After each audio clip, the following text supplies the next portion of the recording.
Everyone, good morning. তো আজকে ভাবলাম তোমাদের সাথে একটু অন্য কিছু শেয়ার করি। যেহেতু আমার স্ট্যান্ডটা নেই, তো কদিনের জন্য আমি ডেইলি ব্লগটা একটু স্কিপ করছি। তো ভাবলাম তোমাদের সাথে এইভাবেই ভিডিওগুলো শেয়ার করি, বন্ধ তো করা যাবে না। তো এখন মনে হয় 8টার মতো বাজে। তো আমার সকালের কাজকাম সব কিছুই হয়ে গেছে। তো এখন আমি মেয়েকে খাওয়াতে বসেছি। তো ওকে খাইয়ে দাইয়ে তারপর স্নান করব, পুজো দেব। তো চলো তোমাদের সাথে পরে আবার দেখা হচ্ছে। তো দেখো ফাইনালি স্নান ধান কমপ্লিট হয়ে গেছে। তো চলো এখন পুজোটা দিয়ে নিই।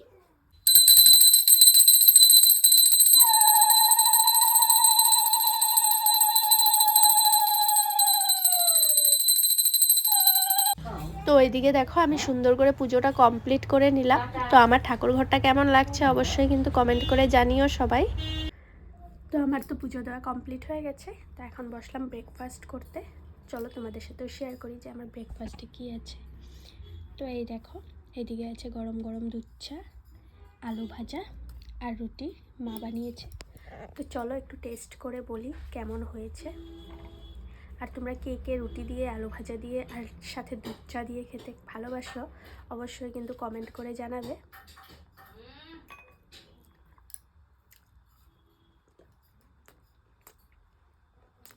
আমার তো বেশ ভালো লাগে, ভালো হয়েছে। দেখেছ, চাটা খেলাম, ওর জন্য আমি এই ঘরে এনে চাটা খেয়েছি, শান্তি নেই চা খেতে। তো এখন ভাবলাম বিছানাটা গুছিয়ে নিই। এই দেখো ম্যাডাম এসে কুলে উঠে বসে আছে। নুতি খেয়েছো? তোমার দাঁতের নুতি লেগে আছে তো। হ্যাঁ, নুতি খেয়েছো? হুম, তোমার পাপা তোমাকে এটা পরিয়ে দিয়েছে, নিচে গিঞ্জি পরায়নি কেন? গিঞ্জি কোথায়? এই যে পেটু দেখা যাচ্ছে। ওর পাপা ওকে লম্বা হাতা পরিয়ে দিয়েছে, ওর একটু ঠান্ডা লেগেছে তো নিচে গেঞ্জি না পরিয়ে এটা পরিয়ে দিয়েছে। কে পরিয়ে দিয়েছে এটা তোমাকে? কে পরিয়ে দিয়েছে ড্রেসটা? পাপা। পাপা কি সনর পরিয়ে দিয়েছে, কি সনর। ঠান্ডা লেগেছে? আমি তো না, ঠান্ডা লেগেছে, চোখগুলো ছলছল করছে তো। ঢুঙ্গি, আমার ঢুঙ্গি।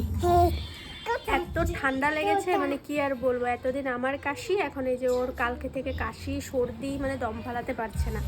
তো এখন আমি একটু তেল গরম করে নিয়ে এসেছি রসুন আর কালো জিরে দিয়ে। তো এটাই এখন একটু মালিশ করব ভালো করে, তারপর শরীরটা একটু মুছিয়ে দেবো। আজকে আর স্নান করাবো না। বসো বসো। তো চলো আমি ওকে মালিশ করে নিই। তেল মালিশ করাতে বেচারি এত আরাম পেয়েছে যে দেখো ঘুমিয়েই পড়লো। এত ঘুমার জন্য কান্না করছিল, তো উপায় না পেয়ে আমি ঘুমিয়ে পাড়িয়ে দিয়েছি। আর ঘুমানোর আগে 2 গ্লাস ভাতও খাইয়ে দিয়েছি। মানে ওর কিছু হলেই মানে খাওয়া নাওয়া সব বন্ধ হয়ে যায়। তো জোরজবস্তি করে আর কি 2 গ্লাস খাইয়ে দিয়েছি। তো এখন ঘুমিয়ে পড়েছে। তো আমি এখন গিয়ে রান্নাটা করে নেব ভাবছি, ও ঘুমোতে ঘুমোতে। হলো আজকে দুপুরে কি রান্নাবান্না করলাম তোমাদের সাথে একটু শেয়ার করি। আজকে একদম সিম্পল রান্নাবান্না। তো এই দেখো, কালকে মাছের ডিম এনেছিল, সাথে চিকেনও এনেছিল। তো মাছের ডিমটা আর বানানো হয়নি, তো সেই জন্য আজকে মাছের ডিমের বড়া করে আলু দিয়ে ঝোল করেছি।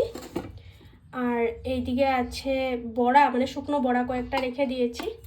আর এই যে এটা হলো কালকের কচুরলতি, মা খাবে বলেছিল, চিংড়ি মাছ দিয়ে বানিয়েছিলাম, তো সেই জন্য আর কি ফ্রিজ থেকে বের করে রাখলাম। একটুই আছে। আর কালকে ডালও রয়ে গেছে, কালকে চিকেন আনা হয়েছিল, তো ডালটা আর চলেনি কালকে। তো পাট পাতার ডাল তো বের করিনি আর কি ফ্রিজ থেকে, যদি এখনই বের করে গরম করে নিই নষ্টও হয়ে যেতে পারে। তো সেই জন্য আর এখন বের করে নিই, একদম খাওয়ার সময় বের করব। আর আমার মেয়ে এখন ঘুমিয়ে গেছে, ওর শরীরটা বেশি ভালো না। তো সকালবেলা তেল মালিশ করে একটু ভাত খাইয়েছিলাম, খেতেও চায় না, তো ঘুমিয়ে গেছে। তো উঠলে ওকে দুপুরবেলা খাওয়াবো। তো মা গিয়েছে ভাইয়ের জন্য ভাত নিয়ে দোকানে, তো মা আসলে আমরা খেয়ে নেব। তো চলো, খাওয়া দাওয়া হয়ে গেলে তারপর আবার দেখা হচ্ছে। তো আমাদের সবার খাওয়া দাওয়া কমপ্লিট হয়ে গেছে, কিন্তু শুধু আমার এই মহারানী বাকি আছে।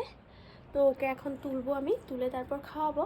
তো তোমাদেরকে আমার এই ধরনের ভিডিও ভালো লাগে? যদি ভালো লাগে অবশ্যই কিন্তু একটা কমেন্ট করে জানিও। আর আমি স্ট্যান্ডটা অর্ডার দিয়েছি, 24 মেতে চলে আসবে। তো তারপর আবারও ডেইলি ব্লগ শুরু করব, কিন্তু এই কদিন আমার এইভাবেই কাজ চালাতে হবে আর কি। তো যাই হোক, তোমাদের যদি ভালো লাগে আমার এই ধরনের ভিডিও, তোমরা কিন্তু অবশ্যই আমাকে কমেন্ট করে জানাবে, ঠিক আছে? তো আজকের জন্য এই পর্যন্তই, দেখা হবে অন্য কোনো ভিডিওতে। Bye bye.